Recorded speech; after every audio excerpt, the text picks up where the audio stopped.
Hello friends, welcome to my channel JS Coaching for Learning. I am Jyotsna Sharma. तो हमने NCERT social science class 6 का chapter number 1 locating places on the earth start किया था और जिसमें हमने मैप्स के बारे में पढ़ लिया है, उसके टाइप्स, कंपोनेंट्स, हमने मैपिंग द अर्थ, कोऑर्डिनेट्स, इन सब के बारे में पढ़ चुके हैं। लास्ट क्लास में हमने लैटिट्यूड भी कंप्लीट कर लिया है। आज हम बात करेंगे लॉन्गिट्यूड के बारे में। आइए स्टार्ट करने से पहले तो प्लीज़ गाइज़, अगर आपको मेरी वीडियो पसंद आ रही है तो प्लीज़ उसको लाइक कीजिए, मेरे चैनल को सब्सक्राइब कीजिए और बेल आइकन को प्रेस कीजिए। आइए आगे बात करते हैं लॉन्गिट्यूड्स के बारे में। Imagine now that you travel from the North Pole to the South Pole by the shortest possible line. Observe the globe. You'll see that instead of passing through Europe and Africa, you could just as well pass through Asia. The distance would be the same. These lines are called meridians of longitude. They are all half circles running from one pole to the other. इसमें क्या बता रखा है इन्होंने कि ये जो globe होता है, जिस ग्लोब को हम जान चुके हैं कि ये एक इक्वेटर होता है, जो ये ऊपर सारी लाइंस जो जा रही हैं, जो जिससे हमें क्लाइमेट पता चलता है, क्लाइमेट के बीच का डिफरेंस पता चलता है, ये सब लैटिट्यूड्स है। लेकिन लॉन्गिट्यूड क्या होता है? जो लाइंस को इस तरीके से डिवाइड करती हैं, इस तरीके से जो ग्लोब पे लाइंस होती हैं वो सारी की सारी लॉन्गिट्यूड्स होती हैं।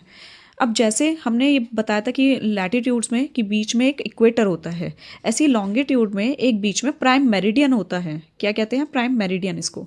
ये जो प्राइम मेरिडियन है ये भी ईस्टवर्ड और वेस्टवर्ड ग्लोब को डिवाइड करता है। जैसे कि लैटिट्यूड नॉर्दर्न हेमिस्फीयर और सदर्न हेमिस्फीयर को डिवाइड करता है, ऐसे ही जो प्राइम मेरिडियन है ये ईस्टवर्ड एंड वेस्टवर्ड डिवाइड करता है।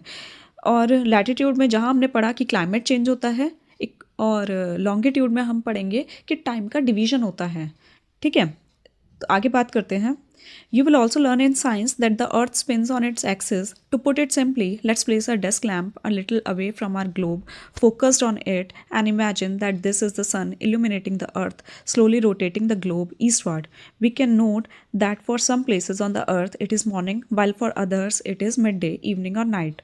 When it's breakfast time in our country, it's lunch time in the another, and in a third country, people are fast asleep. That is why, by measuring the longitude of a place, we will also be measuring the time at that place. Let us see how.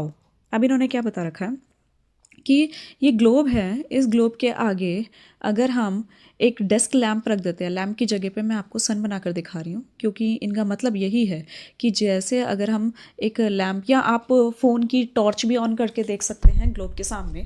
अब जैसे जैसे globe जो है वो rotate करता है, क्योंकि आपको पता है कि जो अर्थ है वो अपने एक्सिस पर